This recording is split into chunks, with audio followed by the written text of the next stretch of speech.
সমুদ্রের এই অন্ধকার জলের নিচে লুকিয়ে আছে এমন এক রহস্য যা হাজার হাজার বছর ধরে কেউ সমাধান করতে পারেনি। যদি আমরা এই জলের গভীরে নেমে যাই তাহলে দেখব অন্ধকারের মধ্যে ভেসে উঠছে কিছু বিশাল পাথরের কাঠামো। এই পাথরে খোদাই করা নকশাগুলো দেখুন, এগুলো কোনো প্রাকৃতিক গঠন না, এগুলো মানুষের হাতে তৈরি, হাজার বছর আগে। আর শুধু একটা দেওয়াল না, এখানে ডুবে আছে একটা গোটা শহর। মন্দির, রাস্তা, প্রাসাদ সব কিছু সমুদ্রের তলায়। এবং এই শহরের মাঝখানে দাঁড়িয়ে আছে একটি মূর্তি, ভাঙা মুকুট, আশীর্বাদের ভঙ্গিতে তোলা হাত। এটি শ্রীকৃষ্ণের মূর্তি। একসময় এই শহর ছিল পৃথিবীর সবচেয়ে সুন্দর নগরী। সোনার গম্বুজ, রত্নখচিত দেওয়াল, হাজারো মশালের আলো। এর নাম ছিল দ্বারকা। আর যিনি এই নগরী শাসন করতেন তার হাতে ঘুরত সুদর্শন চক্র, যার একটি আঘাতে পৃথিবী কেঁপে উঠত।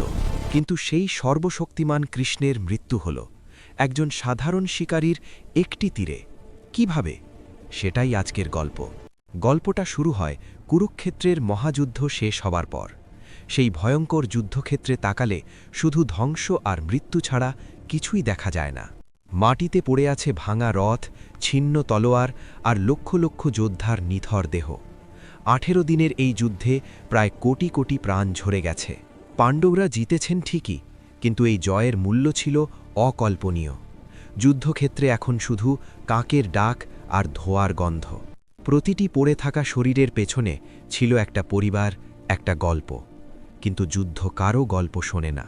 আর এই পুরো যুদ্ধের পেছনে কৌশল সাজিয়েছিলেন একজনই, শ্রীকৃষ্ণ। তিনি দাঁড়িয়ে দাঁড়িয়ে সব দেখছিলেন। তার মুখে কোনো জয়ের হাসি নেই, শুধু গভীর চিন্তা। যুদ্ধের পর কৌরবদের শিবিরে নেমে এসেছিল এক অন্য ধরনের অন্ধকার। ভেতরে জ্বলছিল প্রদীপ, কিন্তু আলো দিয়ে যে শোক দূর করা যায় না, সেখানে বসেছিলেন গান্ধারী, দুর্যোধন সহ 100 কৌরবের মা।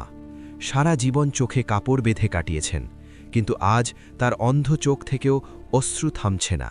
তার সামনে সারি সারি সাদা কাপড়ে থাকা শরীর, 100টি পুত্র, একটিও বেঁচে নেই।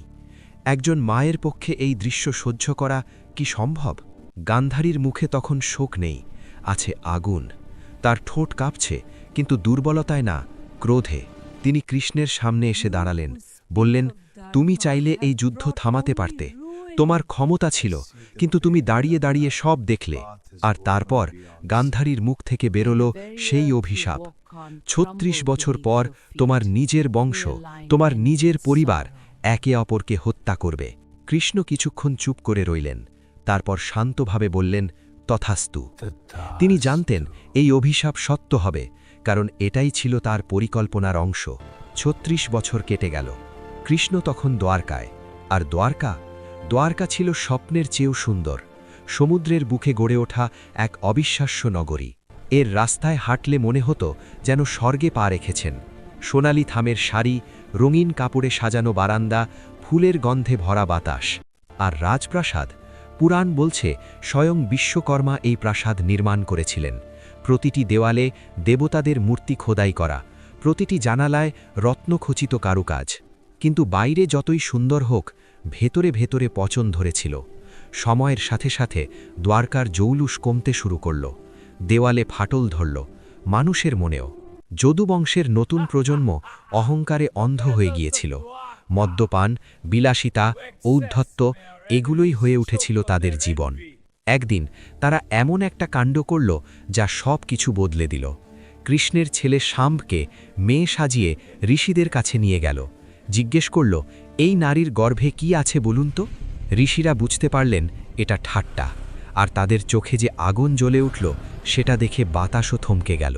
ক্রুদ্ধ ঋষিরা অভিশাপ দিলেন, এর গর্ভ থেকে জন্ম নেবে একটি লৌহ মুষল, আর সেই মুষলই ধ্বংস করবে পুরো যদু বংশকে।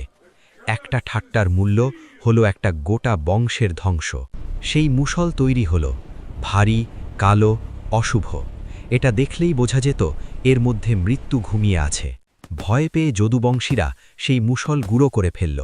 ভাবল, গুঁড়ো করলেই বোধহয় বিপদ কেটে যাবে। সেই গুঁড়ো সমুদ্রে ফেলে দেওয়া হলো। কিন্তু নিয়তির হাত থেকে কি কেউ পালাতে পারে? সমুদ্র সেই গুঁড়ো ফিরিয়ে দিল তীরে। আর সেই গুঁড়ো থেকে সমুদ্র তীরে জন্মালো এক অদ্ভুত ঘাস, এরকা ঘাস। দেখতে সাধারণ, কিন্তু স্পর্শ করলেই তরবারির মতো ধারালো। তারপর এলো সেই দিন।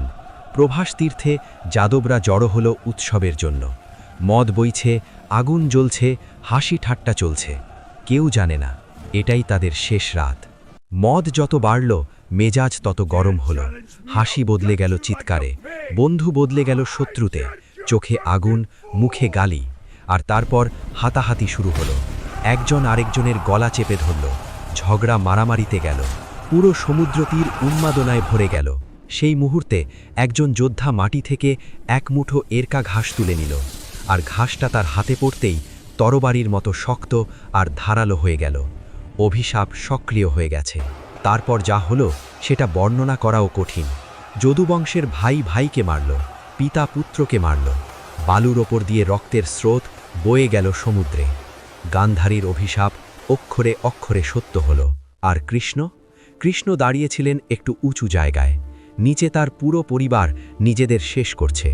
তার চোখে অশ্রু ছিল কিনা জানি না, কিন্তু তিনি কিছু করলেন না, কারণ তিনি জানতেন এটাই নিয়তি। সব শেষ হবার পর কৃষ্ণ একা হাঁটতে শুরু করলেন। গন্তব্য একটি নির্জন বন। সকালের সোনালি আলো গাছের পাতা ভেদ করে নেমে আসছে, কিন্তু সেই আলোতে উষ্ণতা নেই।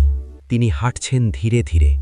আগের সেই ঝলমলে অলংকার নেই, রাজকীয় পোশাক নেই, শুধু একটি হলুদ বসন আর মাথায় একটি ময়ূরপুচ্ছ। একজন ঈশ্বর হাঁটছেন তার নিজের মৃত্যুর দিকে। বনের গভীরে একটি বিশাল পিপুল গাছ, শতবর্ষে। এর শিকড়গুলো মাটির ওপরে উঠে এসে যেন একটি প্রাকৃতিক আসন তৈরি করেছে। কৃষ্ণ এই গাছটির দিকে তাকালেন, যেন তিনি জানেন এখানেই শেষ।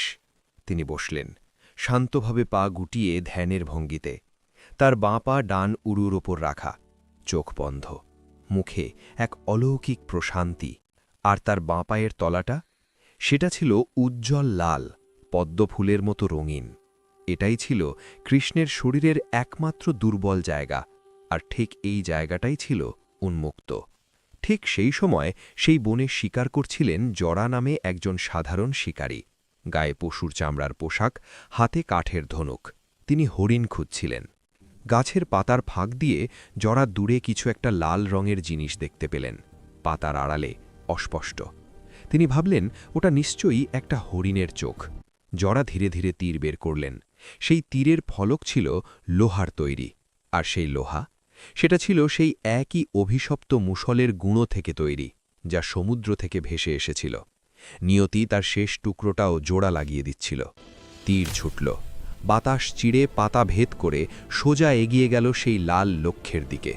সময় যেন থমকে গেল। তীর বিয়ে বৃদ্ধ হল কৃষ্ণের পায়ে, ঠিক সেই দুর্বল জায়গায়। আঘাতের মুহূর্তে কৃষ্ণের শরীর থেকে এক ঝলক সোনালি আলো বিচ্ছুরিত হল, যেন ব্রহ্মাণ্ড নিজেই কেঁপে উঠল। কিন্তু কৃষ্ণের মুখে কোনো যন্ত্রণার চিহ্ন নেই। তার চোখ ধীরে ধীরে খুলল। সেই চোখে ছিল না ক্রোধ না কষ্ট, ছিল শুধু এক গভীর প্রশান্তি, যেন তিনি অনেকক্ষণ ধরে এই মুহূর্তের অপেক্ষায় ছিলেন। জরা ছুটে এলেন।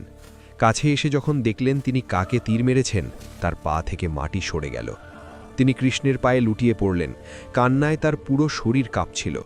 কৃষ্ণ আস্তে করে জরার মাথায় হাত রাখলেন, বললেন, ভয় পেও না, এটা তোমার দোষ নয়, এটা আমারই ইচ্ছা ছিল। এই মুহূর্তে একজন ঈশ্বর একজন সাধারণ মানুষকে ক্ষমা করছেন, এর চেয়ে বড় দৃশ্য মহাভারতে আর নেই। তারপর কৃষ্ণ দেহত্যাগ করলেন। তার শরীর থেকে এক অসীম আলো বের হয়ে আকাশে মিশে গেল। পুরাণ বলছে সেই মুহূর্তে পৃথিবীতে দাপর যুগ শেষ হল, আর শুরু হল কলিযুগ। তারিখটা ছিল খ্রিস্টপূর্ব 3102 সালের 18 ফেব্রুয়ারি। কৃষ্ণ চলে গেলেন, আর তার চলে যাওয়ার সাথে সাথেই দ্বারকার আকাশ কালো হয়ে গেল। সমুদ্র অস্বাভাবিকভাবে ফুঁসে উঠল, যেন প্রকৃতি নিজেই শোকে পাগল হয়ে গেছে। প্রথম টের পেল জেলেরা। সমুদ্রের পানি হঠাৎ পিছিয়ে যাচ্ছে, সমুদ্রতল শুকিয়ে যাচ্ছে, মাছ লাফাচ্ছে শুকনো বালিতে, আর দিগন্তে একটা কালো রেখা ধেয়ে আসছে। সেটা ছিল একটি বিশাল ঢেউ, 30 ফুট উঁচু জলের দেওয়াল। বজ্রপাতের আলোতে সেই ঢেউয়ের ভয়ঙ্কর আকৃতি দেখা যাচ্ছিল। দ্বারকার পাথরের দেওয়ালগুলো সেই ঢেউয়ের সামনে যেন খেলনা। প্রথম ঢেউটা আঘাত করল দ্বারকার বাইরের দেওয়ালে, আর সাথে সাথে পাথর ভেঙে গুঁড়ো হয়ে গেল। পানি প্রাচীর ভেদ করে শহরের ভেতরে ঢুকে পড়ল, যেন সমুদ্র পুরো শহরটাকে গিলে খেতে চাইছে। রাস্তায় রাস্তায় কালো পানি ঢুকছে, গোড়ালি থেকে কোমর, কোমর থেকে বুক পর্যন্ত উঠে আসছে। মানুষ ছুটছে, চিৎকার করছে, ছাদে উঠছে, কিন্তু পানি থামছে না। একটি ভাঙা ছাদে একজন মা দুটি শিশুকে বুকে আঁকড়ে ধরে আছেন। নিচে কালো পানি গর্জন করছে। বজ্রপাতের আলোতে তার চোখের আতঙ্ক স্পষ্ট, কিন্তু পালানোর কোনো পথ নেই। ওপর থেকে দেখলে মনে হবে পুরো দ্বারকা নগরী যেন ধীরে ধীরে সমুদ্রের পেটে ঢুকে যাচ্ছে। একটার পর একটা প্রাসাদ ভেঙে পড়ছে, সোনার গম্বুজ তলিয়ে যাচ্ছে, আলো নিভে যাচ্ছে একটু একটু করে। অর্জুন ছুটে এসেছিলেন মানুষদের বাঁচাতে, কিন্তু পাহাড়ের ওপর থেকে যখন তিনি দেখলেন দ্বারকার শেষ চূড়াটাও পানির নিচে তলিয়ে যাচ্ছে, তার মুখে কোনো কথা ছিল না, শুধু নীরবতা।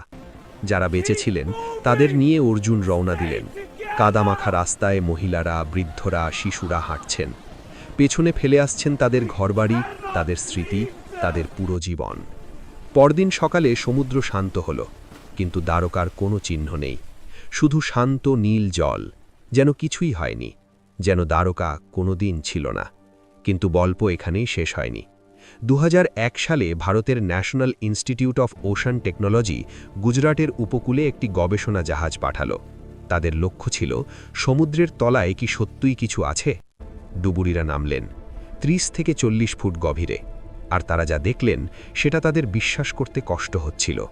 সমুদ্রের তলায় সুবিন্যস্ত পাথরের দেওয়াল, মানুষের হাতে তৈরি।